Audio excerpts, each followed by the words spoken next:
In a recent statement, the Nigerian leader and president, Asiwaju Bola Ahmed Tinubu, expressed Nigeria's readiness to play a crucial role in the group of 20 and contribute to the advancement of global economic cooperation. According to the special advisor to the president on media and publicity, Ajuri Ngelale, President Tinubu addressed world leaders at the 18th G20 Leaders Summit in New Delhi, India, emphasizing Nigeria's potential to be a key driver of economic growth and development, not only within Africa, but also on the global stage. Tinubu highlighted Nigeria's strategic position as the largest economy in Africa and underscored the importance of stronger African representation within the G20.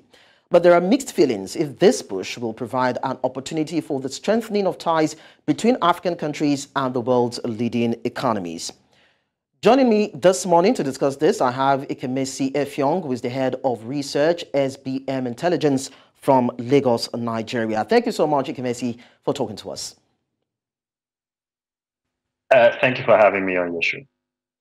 The world is struggling with climate change, staggering income inequalities, uneven access to basic social goods, unilateralism, strained economic ties among countries, and of course, sovereign debt. So looking at all these issues, would you say that the Group of 20 has been addressing them? Have they been taking care of these issues as it concerns the world? Well, if you think about the setup of the G20, right? It's supposed to be a multilateral forum where basically the 20 most industrialized and the 20 biggest economies in the world, right, come together and collaboratively address global issues. Its actual record, right, on doing that has actually been very mixed, right? From geopolitical and economic differences over things like free trade, support for the global south, climate change, what to do about the industrialization of key parts of the industrialized world, and how to manage the push by many countries in the global south for institutional reform within some of the world's most important economic and political institutions. The G20 hasn't been as forceful a factor, right, in advancing real political and real systematic change, right across the world. And most of its member countries have either favored a country first approach in addressing those challenges. So basically seeking to address those challenges from their own, geopolitical and economic interest, or they have prized much more smaller international forums or just bilateral right approaches. China, for example, didn't even attend this year's summit, and this is just coming off of the back of the BRICS summit which took place in South Africa, where it was very much represented at the highest level, and it has sought to collaborate with sort of emerging economies right across the world. The United States and the United Kingdom have deepened more multilateral ties within the framework, right, either of the Five Eyes movement in partnership with Canada, Australia, and New Zealand, or the Quad, right, in partnership with Australia, Japan, and India. And so really the G20 has just become this place where, everybody appears to just show up in order to, tick the boxes that they showed up. And it's been less of a robust mechanism for advancing shared global priorities, unfortunately.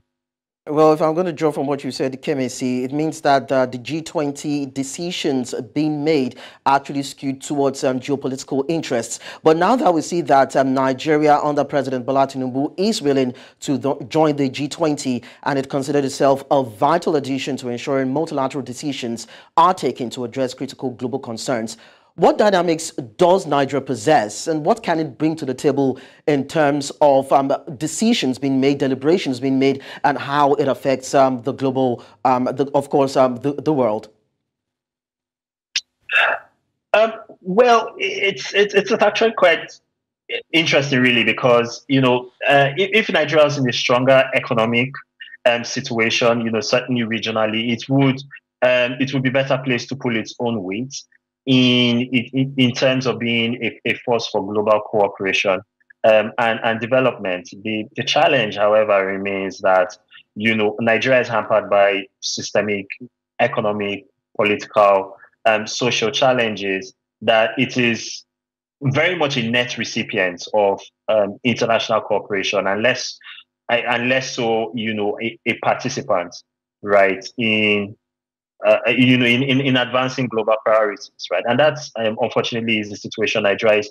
I guess certainly the one advantage that Nigeria will probably bring to the table would be, an added African perspective, right, on global issues. South Africa right now, stands to be corrected, but South Africa right now is the only African member of the G20. Right. In terms of political representation, I think Africa and South America are the only continents that have the least amounts of representation, right, at the G20, right? So Brazil is the only South American country that's in the G20, and South Africa is the only one, right, that is that represents Africa at that forum. So certainly the addition of Nigeria, right, would enhance the force of Africa's perspective when it comes to global development. Short of that, I don't know that there's so much that Nigeria would bring to the table. It's certainly one of the biggest economies in the world, the top 40, right, economy. I think Nigeria is 32nd or 33rd, right, in any given year. And certainly the human, the natural resource capital that this country possesses, right, is significant from a global perspective. We've just not done a good enough job in executing, right, and harnessing those resources in a coherent manner that it delivers value for the vast majority of Nigerians. And that's what really has diminished our voice and our presence, not just on the African stage, but increasingly, right, on the African and, some would argue on the West and the Central African regional basis. So some of those things, Nigeria has basically what I'm saying is Nigeria has a fair amount of housekeeping to do, right, before it's able to position itself to robustly, take advantage of such mechanisms as the G20, right, offers in order to advance larger developments and priorities, not just for Nigeria, but for the rest of Africa. Talking about our positioning and the potential that Nigeria brings, we see that Nigeria has made a formal proposal to join the League of the World's most industrialized nations, and of course to bring the African perspective and narrative to the global stage. So what does Nigeria first stand to gain? And how do you feel that these superpowers or these global influencers have or see Nigeria, considering the fact that Nigeria sees itself as a strategic partner in the global economic advancement as it sees itself? Does these superpowers also see Nigeria in that light? Because you want to look at how Nigeria sees itself as different from how these people that you're hoping to have an affiliation with also see you, and in terms of your pedigree and what you're able to contribute to the group.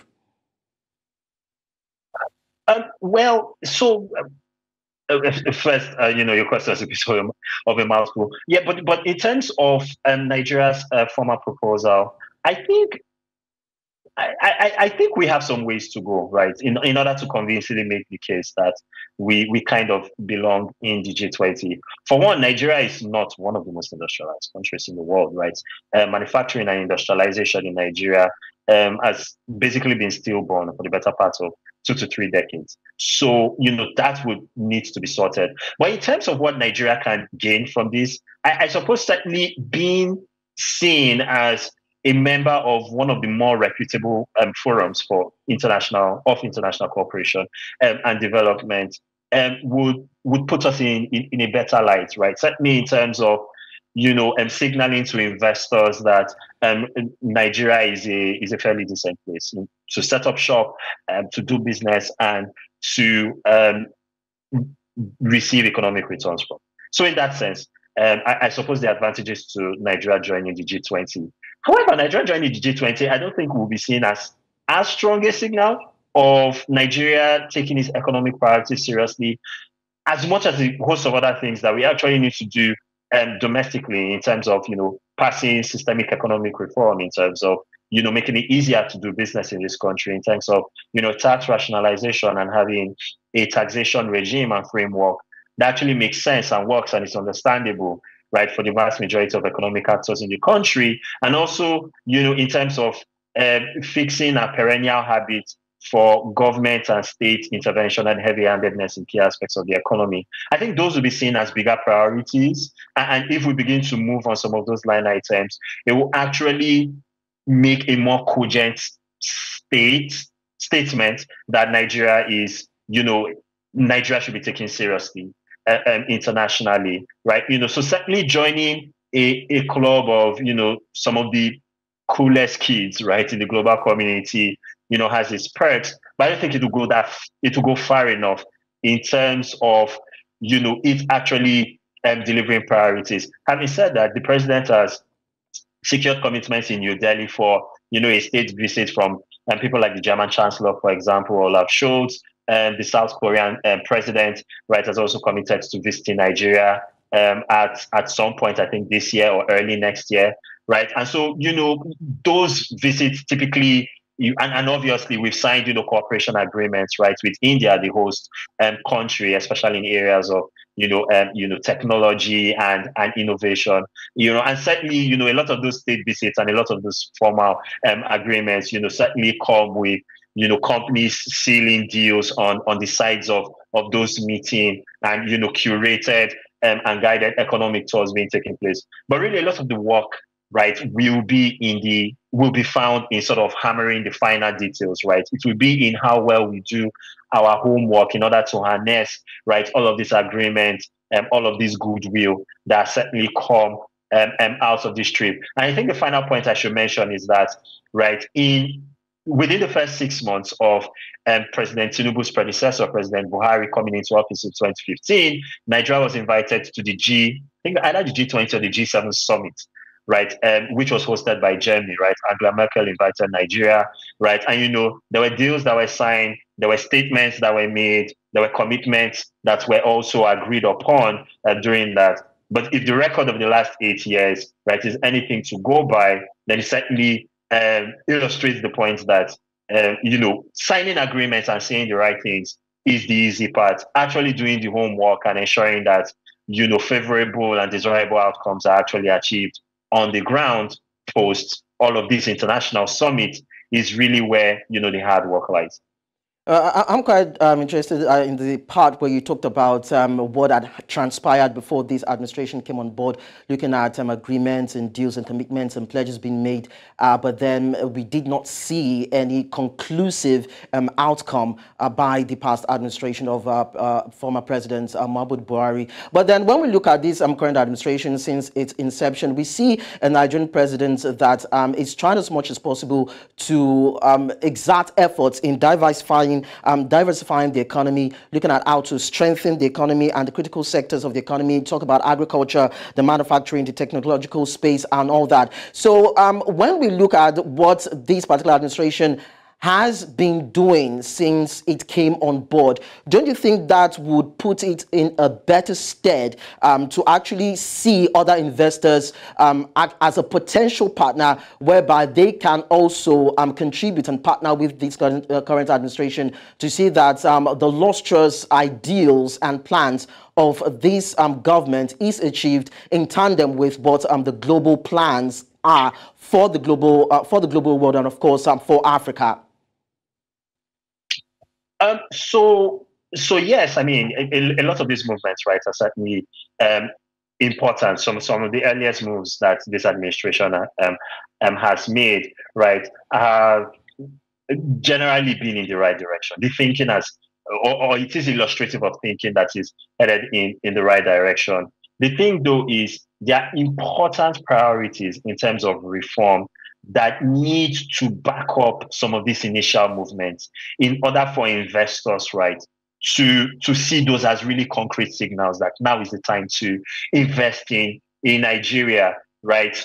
So uncertainty, for example, around monetary power and around monetary policy in Nigeria needs to be sorted out, right? Our foreign exchange regime, certainty needs to come back into that market. It's not going to make sense, right, for many investors to sink in multi-million or billion-dollar investments in the country, and there's no certainty that currency risk will not erode the value or the potential returns that they will mine from that, when there are much more stable emerging markets, right, that they could, make those investments in. One of the arguments that I've always made is that Nigeria isn't necessarily in competition with many people on the African continent just because of our sheer size, right? From a resource, from a geographic, from a human capital perspective. But we're very much in competition with much of the rest of the emerging world, right? In terms of attracting foreign investments, right? So what are the priorities that will be put in place that will give certainty to an investor that they should choose investing in Nigeria over choosing, right, to invest in Thailand, right, or in Malaysia, or in Chile, or in Mexico, right? So that's where our competition, right, really is. And what a lot of those other countries have done well and consistently, certainly over the last decade and a half that we haven't done, is they have found that sweet spot between, enacting sensible regulation, but also giving the free market enough of a leeway and a free hand, right, in order for economic actors, right, to determine what sectors they should prioritize and how they should allocate, their investment pool. And that's the part that Nigeria really needs to get. And I don't know enough, or I've not seen enough of what the current administration is doing right now to indicate that our thinking has dramatically shifted from the last 8 years, right, under the previous administration. And so, again, speeches and diplomatic and international pageantry is good and is important because it certainly shows a level of engagement which is required. But we actually need to do our homework, and we need to do our homework well, because speeches is not what's going to determine investment allocations, right? Risk managers and high net worth individuals and people who are in charge, right, of allocating, right, economic goods in big companies, right, and multinationals right across the world will not only be moved by speeches and signaling, they will also be moved by actual reform. So if on the one hand, the president is saying a thing in New Delhi, but on the other hand, right, the central bank or regulators are behaving in a way that, is diametrically opposed to that, then investors will more closely look at regulatory behavior, right, and economic policy setting, right, over whatever it is you're saying when you're in the right room with the right people, right, and you're trying to market your country. To wrap things up, Ikemesi, in a diplomatically fragmented system, is there any willingness by the G20 members to strengthen international frameworks for resource mobilization in favor of emerging economies? Should emerging economies expect that, because earlier on you talked about speeches not being enough, but actions would actually help to deal with these issues, whether in the global north, in the global south, or any other region that is actually affected by the issues that are actually plaguing the continent or several continents of the world. So should emerging economies expect or rely on the stance and the body language of the G20 to see that there's a bridging of the gap in terms of the disparity between world economies and emerging economies? Well, I mean, they can certainly have that expectation. However, the current argument as it is constructed by much of the global south will not fly, right, with the global north. The global north will only move. Industrialized, developed economies will only make things their priority if it's in their core self-interest to do so, right? So when it is in the core self-interest of a particular country to upskill, right, upgrade or foster the rapid economic development of any member of the global south, it will do so. That's how Japan, for example, in the immediate, and Germany, right, in the immediate post-Second World War period, were able to rapidly rebuild their economies. That's how economies like Taiwan and Singapore, right, were able to climb the rung of the geopolitical and economic ladder, right? So the global south has to come up with arguments that closely tie in with the priorities of much of the global north. That's really the only way, the sort of economic investment that you need in order to rapidly move a lot of your population out of, poverty and economic need, right, will happen and occur. So there's certainly a framework within which that will happen. It's just not going to happen within the framework of the current arguments that Nigeria okay. and a lot of Yeah. the global south is making. Ikemesi Efyong, Head of Research, SBM Intelligence, thank you so much for your time. I'll be looking forward to speaking to you some other time. Thanks so much for having me. My pleasure. You're welcome. Now, as the world grapples with various economic challenges, Nigeria's potential contributions hold a promise of a more prosperous future, not only for Nigeria, but also for Africa and the global community at large. So we'll see what the stance or the response of the G20 will be in the coming days. We go on a short break. When we return, international business news will be coming your way.